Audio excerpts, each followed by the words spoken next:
গাজীপুরের জয়দেবপুরের ৭ যুবককে জঙ্গি সাজিয়ে হত্যার অভিযোগে সাবেক আইজিপি জাবেদ পাটোয়ারি সহ ৫ পুলিশ কর্মকর্তার বিরুদ্ধে গ্রেপ্তারি পরোয়ানা জারি হয়েছে।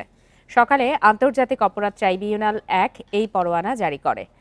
পরোয়ানাভুক্ত আসামিদের মধ্যে আরও আছেন সে সময়কার কাউন্টার টেরোরিজম ইউনিট সিটিটিসির প্রধান মনিরুল ইসলাম। প্রসিকিউশন জানায় ২০১৬ সালে জঙ্গি সাজিয়ে হত্যা করা ৭ জনের মধ্যে এক মাদ্রাসা ছাত্রের বাবা অভিযোগ করেন। এ বিষয়ে তদন্ত করে ট্রাইব্যুনালের তদন্ত দল। দেশের বিভিন্ন জায়গা থেকে ৭ ইসলামী ভাবাপন্ন ছাত্রকে ধরে গাজীপুর সদরের পাতারটেক এলাকার একটি বাড়ির দোতলায় ২ মাস আটকে রাখা হয়। পরে ৮ অক্টোবর তাদের হত্যা করা হয়। এতে অংশ নেয় সিটিটিসি, র্যাব, সোয়াট এবং পুলিশের সদস্যরা। যে সকল জায়গা থেকে এই যুবকদেরকে বেআইনিভাবে আটক করা হয়েছিল সেখানে এবং যেখানে অপারেশনটা চালানো হয়েছে সেখানের পুলিশ কর্মকর্তাবৃন্দকে এখানে আসামি করা হয়েছে। এই যে ৭ জন যুবককে গ্রেফতার করে এখানে আটক রেখে হত্যা করা হলো, তারা দেশের বিভিন্ন জায়গায় থেকে আটক করা হয়েছিল। হতে পারে তাদেরই একজন এরকম একটি স্থানে গ্রেফতার হয়েছিল, যার কারণে সেখানের কনসার্ন পুলিশ কর্মকর্তাকেও এই মামলায় আসামি করা হয়েছে। Chittagong metropolitan police commissioner Hasib আজিজের ওয়্যারলেস বার্তা ফাঁস করার অভিযোগে পুলিশ কনস্টেবল অমিত দাসকে গ্রেপ্তার করা হয়েছে। রবিবার রাতে খুলশী থানা থেকে তাকে গ্রেপ্তার করে পুলিশ। অফিসিয়াল সিক্রেসি অ্যাক্ট মামলায় তাকে গ্রেপ্তার দেখানো হয়েছে। পুলিশের টেলিকম ইউনিটের সদস্য অমিত দাস ওয়্যারলেস অপারেটর হিসাবে ওই থানায় কর্মরত ছিলেন। খুলশী থানার ওসি মিজানুর রহমান জানান, গত ১২ আগস্ট ওয়্যারলেস বার্তায় সিএমপির সব সদস্যের উদ্দেশ্যে অস্ত্রধারীদের দেখামাত্র গুলির নির্দেশ দেন কমিশনার হাসিব আজিজ। তার এই বার্তা ভিডিও করেন পুলিশ সদস্য অমিত। পরে সামাজিক যোগাযোগ মাধ্যমে ভিডিওটি ছড়িয়ে পড়ে। কমিশনারের ওই বার্তা ফাঁস হওয়ার ঘটনায় তদন্তের পর কনস্টেবলকে শনাক্ত করা হয়।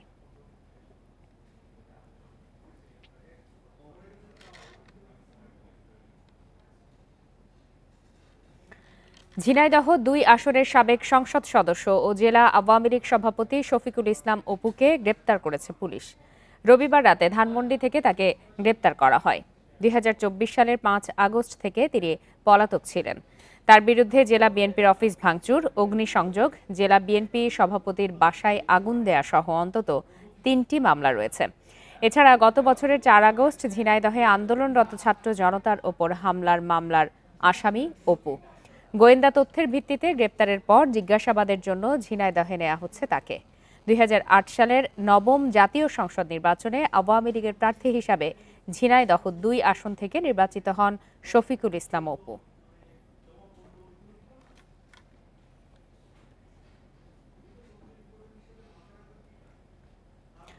চট্টগ্রামে থেমে থাকা কাভার্ড ভ্যানে পিকআপের ধাক্কায় ৫ জন নিহত হয়েছেন। গুরুতর আহত হয়েছেন ৩ জন। ভোরে নগরীর সিটি গেট এলাকায় এই দুর্ঘটনা ঘটে। পুলিশ ও স্বজনরা জানান, হতাহতরা সবাই পেশায় মাছ বিক্রেতা। সোমবার ভোরে মাছ কিনতে চট্টগ্রামের ফৌজদারহাট থেকে ফিশারিঘাট যাচ্ছিলেন কয়েকজন ব্যবসায়ী। নগরীর সিটি গেট এলাকায় পৌঁছালে থেমে থাকা একটি কাভার্ড ভ্যানকে পেছন থেকে ধাক্কা দেয় পিকআপটি। ঘটনাস্থলেই মৃত্যু হয় গাড়িটিতে থাকা ৩ জনের। আহতদের হাসপাতালে নেওয়া হলে বাড়ে মৃতের সংখ্যা। দুর্ঘটনার খবর পেয়ে হাসপাতালে ছুটে যান স্বজনরা। তারা জানান, পিকআপ ভ্যানে থাকা সবাই মাছ বিক্রেতা। ফিশারিঘাট থেকে মাছ কেনার পর নানা জায়গায় বিক্রি করতেন তারা। পরিবারের উপার্জনক্ষম মানুষটিকে হারিয়ে দিশেহারা স্বজনরা। ড্রাইভার ঘুমাচ্ছিল, এই ঘুমার গাড়ি কভার ভ্যান দাঁড়ানো ছিল গ্লাসগোর সামনে আর কি, ফোর্সা এসে কভার ভ্যানের সাথে মারে দিছে। ওনারা আমাদের থেকে আলাদা হয়ে ওনারা আসছে যে মাসের জন্য। ওরা সবাই ব্যবসায়ী, ওনারা যত আসছে সিটিঘাট ধরুন যেহেতু আসছে। আমরা সবাই ঘুমাইছিলাম, ঘুমানোর পর আমি ৫টা বাজে শুনি আমার ভাই নাই, এতটুকু। এখানে এসে দেখি আমার ভাইয়ের লাশ। পুলিশ জানায়, পিকআপের চালক নিয়ন্ত্রণ হারিয়ে ফেলায় এই দুর্ঘটনা। এই ঘটনায় আকবর শাহ থানায় অপমৃত্যু মামলা দায়ের করা হয়েছে। স্পিড বেশি ছিল, নিয়ন্ত্রণ হারিয়ে ওই গাড়ির পিছনে ঢুকে গেছে। গাড়িটা কিন্তু কাভার্ড ভ্যানটা কিন্তু আমরা স্থির ছিল, এখানে আগে থেকে দাঁড়ানো ছিল, রাস্তার বাম পাশে ওটা রাত্রে থেকে সম্ভব দাঁড়ানো ছিল। আর এটা একদম নিয়ন্ত্রণ হারিয়ে একদম গাড়ির নিচে চলে গেছে। চলে যাওয়ার কারণে সামনে যে ৩ জন ছিল, ৩ জন একদম চাপা পড়ে মারা গেছে। আর উপরে যারা ছিল ওরা সম্ভবত মাথায় প্রচন্ড আঘাত পেয়েছে। আহতরা চট্টগ্রাম মেডিকেল কলেজ হাসপাতালে চিকিৎসাধীন। তাদের অবস্থাও আশঙ্কাজনক বলে জানান চিকিৎসক। Independent news. চাকরিতে পুনর্বহালের দাবিতে কক্সবাজার টেকনাফ সড়ক অবরোধ করে বিক্ষোভ করেছেন রোহিঙ্গা ক্যাম্পের বিভিন্ন এনজিও থেকে চাকরি হারানো শিক্ষকরা। সকাল থেকে উখিয়ায় সড়ক অবরোধ করেন তারা। এ সময় ক্যাম্পে যেতে দেয়া হয়নি দেশি বিদেশি এনজিওতে কর্মরতদের। শিক্ষকরা জানান, অর্থ সংকটের কারণ দেখিয়ে এনজিওর প্রায় ১২০০-র বেশি শিক্ষকের চুক্তি বাতিল করা হয়েছে। তারা অভিযোগ করেন, রোহিঙ্গা শিক্ষকরা চাকরিতে পুনর্বহাল থাকলেও অর্থ সংকটের অজুহাতে বাংলাদেশি শিক্ষকদের চাকরি থেকে অপসারণ করা হয়েছে। এদিকে অবরোধের কারণে রাস্তার দুই পাশে ৩ কিলোমিটার জুড়ে দীর্ঘ যানজটের সৃষ্টি হয়। যার মতো টিচার আছে ওদেরকে পুনরায় বহাল যতক্ষণ পর্যন্ত মানে বহাল না করে ততক্ষণ পর্যন্ত এরকম চলতেই থাকবে। শিক্ষার্থী এবং প্রশাসনিক কার্যক্রম আমরা ব্যাহত করবো না, জনসাধারণ ভোগান্তি করবো না। এই গাড়িগুলো সবসময় ওপেন। আমাদের দাবি যতক্ষণ পর্যন্ত মেনে নিবে না, আমাদেরকে যদি এখানে মেরে ফেলা হয় আমরা এখান থেকে যাবো না। দরকার হলে আমরা রাস্তার মধ্যে শুয়ে থাকবো। এ বিষয়ে সর্বশেষ তথ্য জানাতে কক্সবাজার থেকে যোগ দিয়েছেন সহকর্মী তৌফিকুল ইসলাম। তৌফিকুল ইসলাম, অবরোধের বিষয়ে সর্বশেষ কি তথ্য রয়েছে আপনার কাছে, এবং ১২০০-র বেশি শিক্ষককে যে হঠাৎ করে চাকরিচ্যুত করা হলো এর কারণ কি বলে এনজিও গুলোর কাছ থেকে কোনো ধরনের বক্তব্য পাওয়া যাচ্ছে কিনা? কক্সবাজার এবং টেকনাফ যে সড়ক সেটি অবরোধ করে রেখেছে সকাল থেকে। আপনি জানেন, রোহিঙ্গা ক্যাম্পে যা সকল বাংলাদেশি বিভিন্ন এনজিওতে চাকরি করেন, অর্থাৎ শিক্ষকতা করেন, তাদেরকে প্রায় ১২০০ শিক্ষককে চাকরি থেকে বরখাস্ত করার প্রতিবাদে এর আগেও তারা বেশ কয়েকবার এরকম আন্দোলন করেছিল এবং কক্সবাজার থেকে জেলা প্রশাসক এবং এখানকার স্থানীয় প্রশাসন তাদেরকে চাকরি ফেরত দেওয়ার, অর্থাৎ তাদেরকে চাকরিতে পুনর্বহালের যে একটা আশ্বাসের কারণেই কিন্তু তারা আগেই তাদের যে আন্দোলনটা স্থগিত করে রেখেছিল। তবে তাদের যে সেই কথা মতো তাদের যখন চাকরি ফেরত পায়নি, তবে আজকে তারা আবার যে অবরোধ করে রেখেছিল। এবং আমরা দেখেছি এখানে বেশ কিছু, অর্থাৎ জরুরি যে সকল পরিবহন আছে সেই সকল পরিবহন ছাড়া অন্যান্য মালবাহী পরিবহন এবং যে সকল গাড়ি এনজিওর গাড়ি ক্যাম্পের দিকে যাচ্ছিল, এই সকল গাড়িদেরকে কিন্তু মূলত বাধা দেওয়া হয়েছে। তবে অবরোধ যেহেতু ৫টা পর্যন্ত, যেহেতু অফিস টাইম, সেই ৫টা পর্যন্ত তারা সেই অবরোধ চালিয়ে যাবে বলে জানিয়েছেন। তবে তাদের আজকে সেখানে কক্সবাজারের পুলিশ সুপার গিয়েছিল এবং পুলিশ সুপার তাদের দাবি দেওয়া শুনেছেন এবং পুলিশ সুপার বলেছেন সংশ্লিষ্ট কর্তৃপক্ষের সাথে, অর্থাৎ আলাপ আলোচনা করে তাদেরকে কিভাবে পুনরায় চাকরিতে পুনর্বহাল রাখা যায় সেই ব্যবস্থা তারা করবেন বলে তিনি আমাদেরকে জানিয়েছেন। কক্সবাজার থেকে জানাচ্ছিলেন সহকর্মী তৌফিকুল ইসলাম। রংপুরে বেগম রোকেয়া বিশ্ববিদ্যালয়ে কেন্দ্রীয় ছাত্র সংসদ নির্বাচনের দাবিতে শিক্ষার্থীদের দ্বিতীয় দিনের মতো আমরণ অনশন চলছে। বিশ্ববিদ্যালয়ের প্রশাসনিক ভবনের সামনে শিক্ষার্থীরা প্ল্যাকার্ড হাতে অনশন করছেন। এরই মধ্যে অসুস্থ হয়ে পড়েছেন অন্তত ৫ শিক্ষার্থী। তাদের মধ্যে ২ জনকে হাসপাতালে ভর্তি করা হয়েছে। শিক্ষার্থীরা জানান, গত ১৭ বছরেও কোনো নির্বাচন হয়নি, যা প্রশাসনের ব্যর্থতা। জানিয়ে জুলাই বিপ্লবের ১ বছর পার হলেও দৃশ্যমান কোনো পদক্ষেপ নেওয়া হয়নি। তাদের একটাই দাবি, চলতি বছর সেপ্টেম্বরের মধ্যেই ছাত্র সংসদ নির্বাচন দিতে হবে। এদিকে দ্রুত সময়ের মধ্যে ছাত্র সংসদ নির্বাচন আয়োজনের চেষ্টার কথা জানিয়েছে বিশ্ববিদ্যালয়টির উপাচার্য ডক্টর শওকাত আলী। যে কোনো দাবি পূরণে আমাদেরকে বসতে হয়, আমাদেরকে আন্দোলন করতে হয়। আসলে এরকম সরকার ব্যবস্থা আমরা কখনোই চাই না। শিক্ষার্থীদের একটা যৌক্তিক দাবি ছাত্র সংসদ, সেই ছাত্র সংসদের জন্য ২৪ পরবর্তী সময়ে আমরা সেটাগ্রস্ত হয়েছে। এর থেকে লজ্জার কিছু হতে পারে না। ইউজিসিকে অলরেডি কথা বলেছি যে মিটিংয়ের ডেটটা ঘোষণা করে মিটিংটা হয়ে গেলে আমাদের এই ল মিটিংয়ের যে কাজটা সেটা শেষ হয়ে যাবে। শেষ হলে তারা তাদের এই সংবিধিটা মহামান্য কাছে পাঠালে তাহলে এটা গেজেট হয়ে আসবে। বরিশালের শের-ই বাংলা মেডিকেল কলেজ হাসপাতালে চিকিৎসকদের ওপর হামলার বিচার ও কর্মস্থলে নিরাপত্তা নিশ্চিতের দাবিতে কর্মবিরতি পালন করছেন ইন্টার্ন চিকিৎসকরা। এই হামলার বিচারের দাবিতে মানববন্ধন অনুষ্ঠিত হয়েছে। দুপুরে হাসপাতালের সামনে মানববন্ধন করেন চিকিৎসক, নার্স ও কর্মচারীরা। ২৪ ঘন্টার মধ্যে দোষীদের গ্রেপ্তার করা না হলে কমপ্লিট শাটডাউনের হুঁশিয়ারি দেন তারা। এর আগে তারা হাসপাতালের কনফারেন্স রুমে সংবাদ সম্মেলন করেন। গত রবিবার হাসপাতালের সামনে এক চিকিৎসককে লাঞ্ছিত করা হয়। এ সময় হাসপাতালের ২ জন আহত হন। চিকিৎসকের উপরে হামলা হয়েছে, ডক্টর দিলীপ, আমাদের একজন চতুর্থ শ্রেণীর কর্মচারীর উপরে হামলা হয়েছে। এই হামলা যারা করেছে, এই হামলার হোতা যারা, হামলার সাথে মূলত দায়ী যারা, তাদেরকে অবিলম্বে অবশ্যই ৪৮ ঘন্টার মধ্যে যদি গ্রেফতার করা না হয়, তাহলে ৪৮ ঘন্টার পরে আমরা সর্বস্তরের সমস্ত চিকিৎসক থেকে শুরু করে নার্স, টেকনোলজিস্ট, তৃতীয় চতুর্থ শ্রেণী কর্মচারী আমরা আসলে আমাদের কর্মবিরতি দিতে বাধ্য হব। বৈষম্য দূর করা ও প্রাতিষ্ঠানিক সুবিধার দাবিতে দ্বিতীয় দিনের মতো কর্মবিরতি ও অবস্থান ধর্মঘট পালন করেছেন রাজশাহী বিশ্ববিদ্যালয়ের শিক্ষক, কর্মকর্তা ও কর্মচারীরা।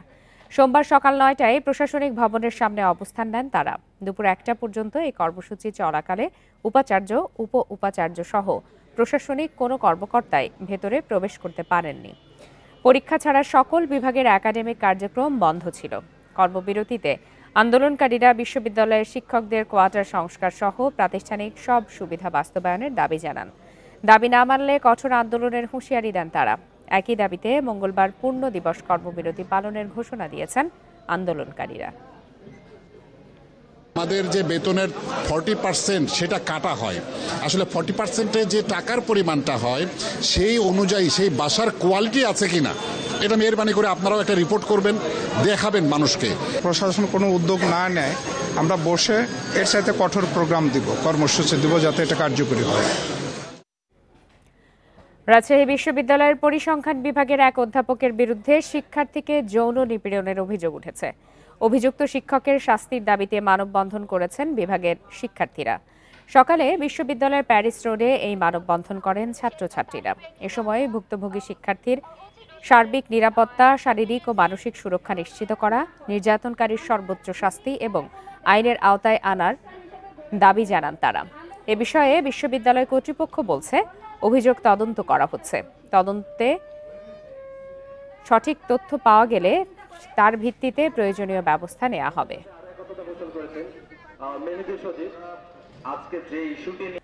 আমন রোপণের মৌসুমে সারের দাম বেড়েছে। বাড়তি দামে সার কেনায় বাড়ছে উৎপাদন খরচ। কৃষকদের অভিযোগ, কৃত্রিম সংকট দেখিয়ে প্রতিবার সারের দাম বাড়ায় সিন্ডিকেট। তবে পর্যাপ্ত মজুদ আছে দাবি করে সংকট তৈরিতে জড়িতদের বিরুদ্ধে ব্যবস্থা নেওয়ার কথা জানিয়েছে কৃষি বিভাগ। আমন আবাদে বিঘা প্রতি গড়ে 12 থেকে 14,000 টাকা খরচ হতো যশোরের কৃষকদের। এবার সারের দাম বাড়ায় আরও 3 থেকে 4,000 টাকা গুনতে হচ্ছে কৃষকদের। কৃষকরা বলছেন, কোনো কারণ ছাড়াই সারের দাম কেজিতে 2 থেকে 8 টাকা পর্যন্ত বেড়েছে। ফসল আবাদের খরচ বাড়ায় চিন্তা বাড়ছে তাদের।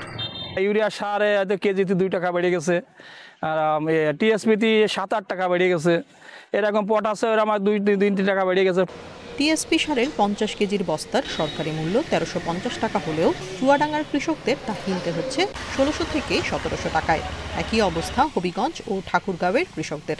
ডিলার পয়েন্ট থেকে চাহিদা অনুযায়ী সার না দেয় বাধ্য হয়ে খুচরা ব্যবসায়ীদের কাছ থেকে বেশি দামে কিনতে হচ্ছে তাদের। সাধারণ দোকান দিয়ে নিলে পরে একটুক্ষণ দাম বেশি নিচ্ছে, কিন্তু পাওয়া যাচ্ছে 20 কেজি 25 কেজি বেশি কারো সার দেয় না। তো এই সারে কোনো সময় তো আবার ঘরে তোলা যাবে না। কৃষকরা বলছেন, সিন্ডিকেটের কারণেই প্রতি মৌসুমে সারের দাম বাড়ে। বাজারে নজরদারি না থাকায় অসাধু ব্যবসায়ীরা সুযোগ নিচ্ছে বলে অভিযোগ তাদের।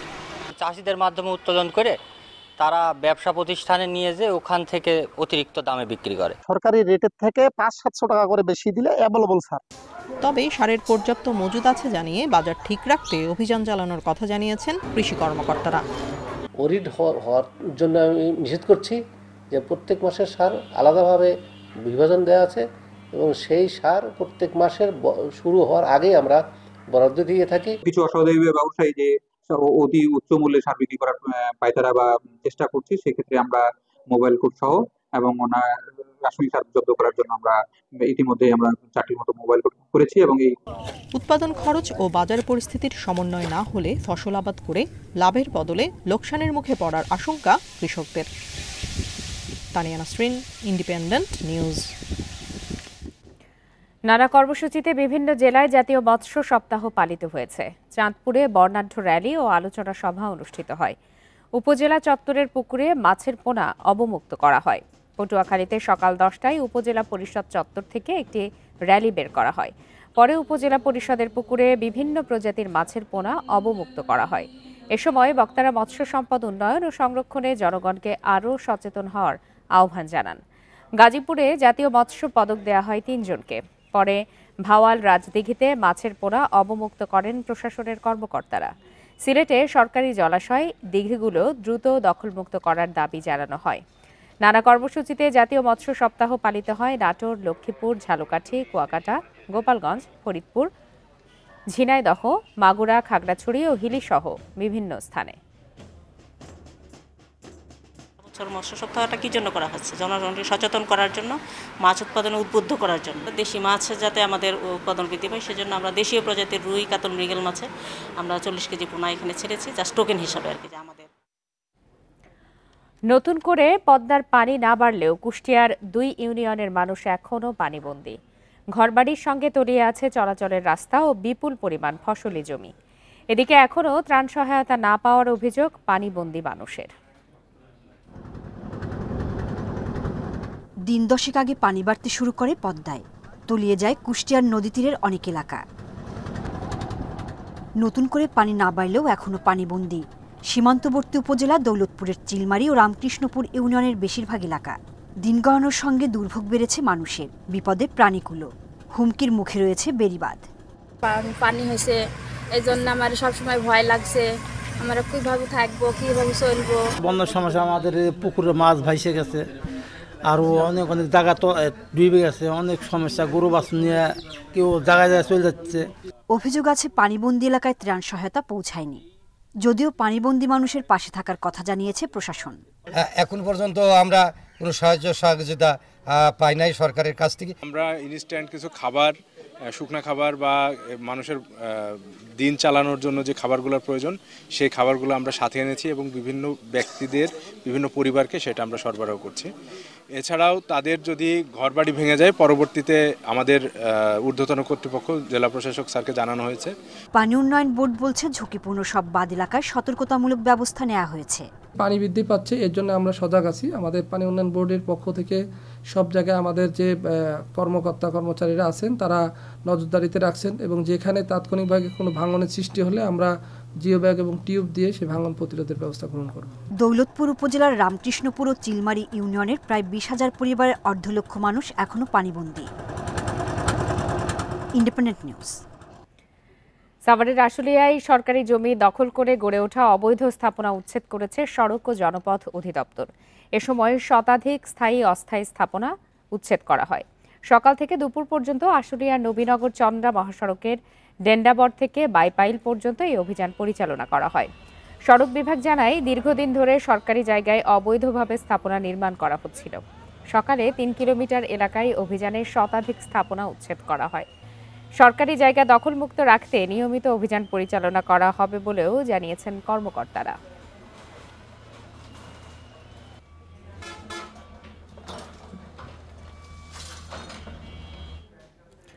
মৌলভীবাজারে ব্যবসায়ী ফয়জুর রহমান রুবেলকে হত্যার রহস্য উদ্ঘাটন করেছে পুলিশ। ছিনতাইয়ের উদ্দেশ্যে ক্রেতা সেজে রুবেলকে ছুরিকাঘাতে হত্যা করে জুয়েল মিয়া। দুপুরে মৌলভীবাজারের সংবাদ সম্মেলনে পুলিশ সুপার জানান, গত 7 আগস্ট সদরের শমশেরনগর রোডে নিজ দোকানে হত্যা করা হয় ব্যবসায়ী রুবেলকে। ঘটনার পর সিসিটিভি ফুটেজ দেখে হত্যাকারীকে শনাক্ত করে পুলিশ। পরে 17 আগস্ট শ্রীমঙ্গল থেকে অভিযুক্ত জুয়েলকে গ্রেপ্তার করা হয়। তার দেয়া তথ্যে উদ্ধার করা হয় হত্যায় ব্যবহৃত ছুরি, মাস্ক, জুতা ও রক্তমাখা নোট। পরে জিজ্ঞাসাবাদে জুয়েল জানায়, ছিনতাইয়ের উদ্দেশ্যে রুবেল মিয়াকে হত্যা করা হয়।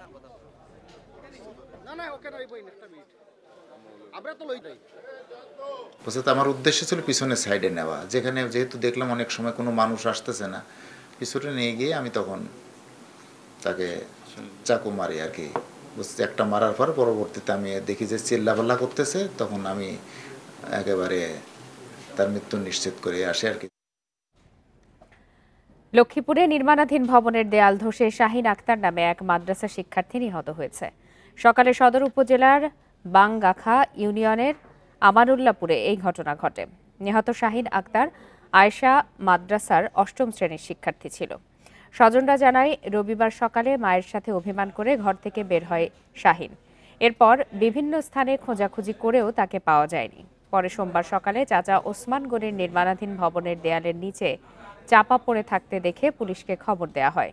পুলিশ ঘটনাস্থলে গিয়ে মরদেহ উদ্ধার করে, তবে কখন দেয়াল চাপা পড়ে তা নিশ্চিত করা যায়নি। এ বিষয়ে তদন্ত করে আইনগত ব্যবস্থা নেওয়া হবে বলে জানিয়েছে পুলিশ।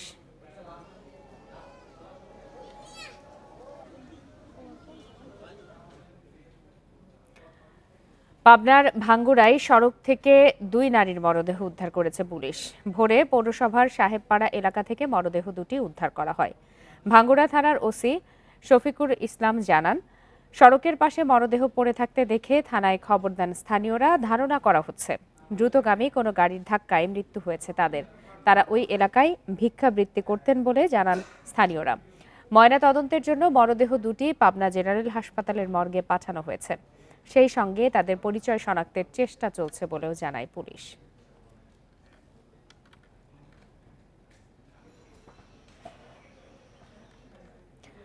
কুষ্টিয়ার কুমারখালীতে এক ভ্যান চালকের গলা কাটা মরদেহ উদ্ধার করেছে পুলিশ।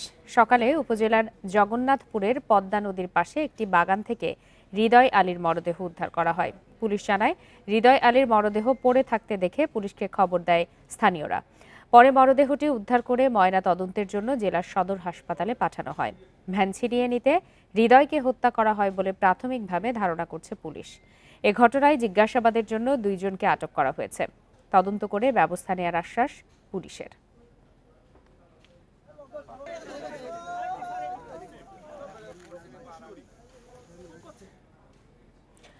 নরসিংদীর 5 মোড়ে বিএনপির 2 পক্ষের মধ্যে সংঘর্ষে গুলিবিদ্ধ সহ আহত অন্তত 5 জন। এ ঘটনায় পুলিশের গাড়িতে হাতবোমা নিক্ষেপের ঘটনা ঘটে। পুলিশ ও স্থানীয়রা জানায়, আধিপত্য বিস্তার, চাঁদাবাজি ও সিএনজি স্টেশন দখল নিয়ে গত বছরের 5 আগস্টের পর থেকে বিরোধ শুরু হয় ইউনিয়ন বিএনপির সহসভাপতি লালু মিয়া ও বিএনপির কর্মী মোসাদ্দেক হোসেনের মধ্যে। এরই জেরে রবিবার রাতে স্থানীয় পাকিজা গ্রুপের ঝুট নিয়ে মোসাদ্দেকের এক কর্মীর ওপর হামলা চালায় লালু মেম্বারের লোকজন। এতে উভয় পক্ষের লোকজন দফায় দফায় সংঘর্ষে জড়ায়। একাধিক ককটেল বিস্ফোরণের ঘটনা ঘটে। খবর পেয়ে ঘটনাস্থলে গিয়ে পরিস্থিতি নিয়ন্ত্রণে আনে পুলিশ। সন্ত্রাসী গ্রুপ যেভাবে হোক, যারাই হোক, এটা সুষ্ঠু তদন্ত করে এর ব্যাপারে সঠিক পদক্ষেপ নেয়। বাইরেও মারলো, আমারও মারছে ভাই, বাইরে আইছে, তারপরে কোপ দিছে ভাই আমার হাতে, বোমা মারছে। ব্রাহ্মণবাড়িয়ায় সীমান্ত পথে চোরাচালানে আসছে কাঁচা মাংস। সম্প্রতি ধরা পড়েছে এমন একটি চালান। ধারণা করা হচ্ছে গরু চোরাচালান ঠেকাতে কড়াকড়ির কারণে কৌশল বদলে আনা হচ্ছে মাংস। ভারতের সঙ্গে ব্রাহ্মণবাড়িয়ার কসবা আখাউড়া ও বিজয়নগর উপজেলার সীমান্ত প্রায় 73 কিলোমিটার। নজরদারির পরও সীমান্তের বিভিন্ন অংশ দিয়ে থেমে নেই চোরাচালান। বাইরে দ্রুত করে বিএসএফ চলে আসবে। ভারতের সীমান্তরক্ষীদের কঠোর অবস্থানের কারণে গরু চোরাচালান কঠিন হয়ে পড়েছে। তাই এবার কৌশল বদলে গরুর পরিবর্তে আনা হচ্ছে মাংস। 3 আগস্ট আশুগঞ্জ টোল প্লাজার সামনে একটি ট্রাকে তল্লাশিতে ধরা পড়ে 2500 কেজি মাংসের একটি চালান। পুলিশ জানায়, সীমান্ত দিয়ে অবৈধভাবে আনা ভারতীয় এসব মাংস খোলা ট্রাকে নিয়ে যাওয়া হচ্ছিল ঢাকার বিভিন্ন হোটেল রেস্তোরাঁর জন্য। সঠিক কোনো কাগজপত্র নেই এবং কোনো প্রাণী সম্পদ কর্মকর্তার কোনো ধরনের সার্টিফিকেশন নেই যে এটা আসলে গরুর মাংস নাকি অন্য কোনো প্রাণীর মাংস। এগুলো তারা নিয়মিত ঢাকা সহ দেশের বিভিন্ন হোটেল রেস্টুরেন্টগুলোতে তারা সাপ্লাই দিয়ে থাকে। বিজিবির কর্মকর্তারা জানিয়েছেন, এবারই প্রথম তারা দেখলেন চোরাচালানে এসেছে কাঁচা মাংস। চোরা কারবার ঠেকাতে টহল বাড়ানোর কথা জানিয়েছেন তারা। যে রুটে তৎপরতা বেশি দেখে তারা অন্য রুটটা ব্যবহার করার চেষ্টা করে।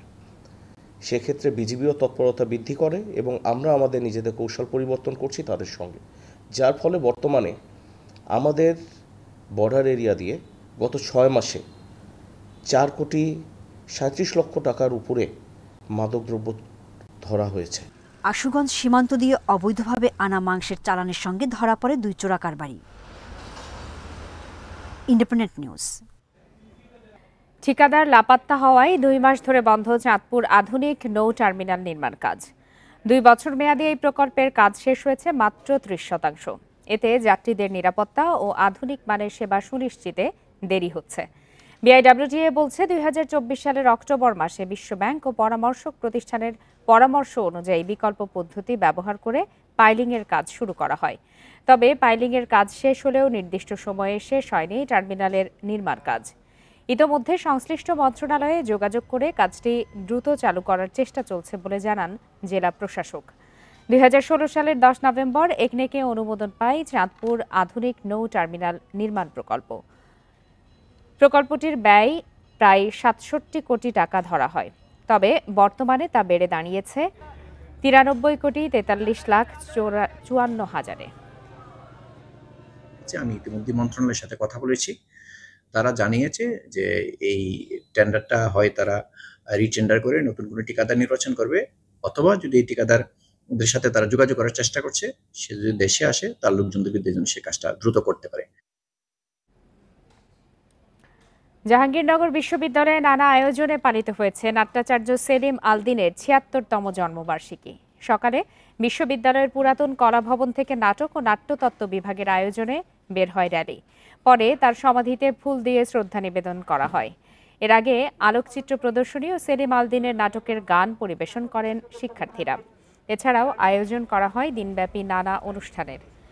১৯৪৯ সালের ১৮ই আগস্ট ফেনীর সোনাগাজী উপজেলার সেনেরখিল গ্রামে জন্মগ্রহণ করেন গুণী এই নাট্য ব্যক্তিত্ব। ১৯৭৪ সালে জাহাঙ্গীরনগর বিশ্ববিদ্যালয়ের বাংলা বিভাগের প্রভাষক হিসাবে যোগদান করেন তিনি। পরে তার হাত ধরেই চালু হয় নাটক ও নাট্যতত্ত্ব বিভাগ।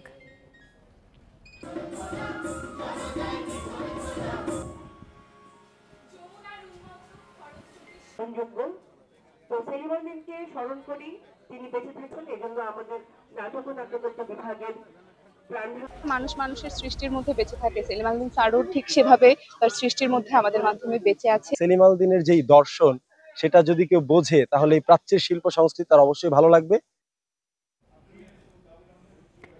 কেরানীগঞ্জের সৎ ছেলে হত্যার ঘটনায় আজহারুল সর্দার এবং ফরিদপুরের ভাঙ্গায় বিলের ভেতর বস্তাবন্দি লাশ উদ্ধারের ঘটনায় প্রধান আসামি জহুরুল মুন্সি ওরফে সুলতান জহিরকে গ্রেপ্তার করেছে র্যাব। সকালে রাজধানীর কারওয়ান বাজার মিডিয়া সেন্টারে এই তথ্য জানায় র্যাব ১০ অধিনায়ক মোহাম্মদ কামরুজ্জামান। ব্রিফিংয়ে জানানো হয়, প্রতিশোধ নিতে কেরানীগঞ্জে নিহত রকিবুল সর্দারকে অপহরণ করে তার মায়ের সাবেক স্বামী আজহারুল সর্দার তার মাকে আবারও তার সাথে সংসার করতে চাপ দেয়, কিন্তু তার মা রাজি না হওয়ায় রকিবুল হত্যা করে সৎ পিতা আজহারুল সর্দার।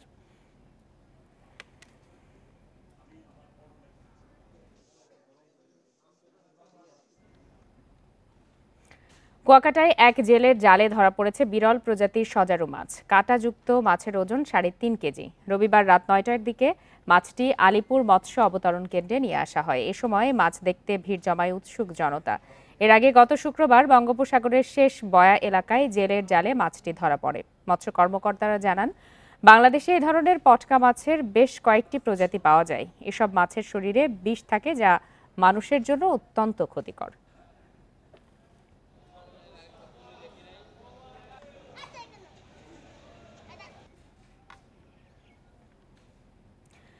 শ্রীপুরের শ্রীবর্দী উপজেলার বৈশাবিলে পদ্ম ফুলের সমারোহ ছড়িয়ে দিচ্ছে মুগ্ধতা। দূর দূরান্ত থেকে ছুটে আসছেন দর্শনার্থীরা। স্থানীয়রা বলছেন, বিভিন্ন স্থানে খাল জলাশয় ভরাটের কারণে হারিয়ে যাচ্ছে এমন প্রাকৃতিক সৌন্দর্য।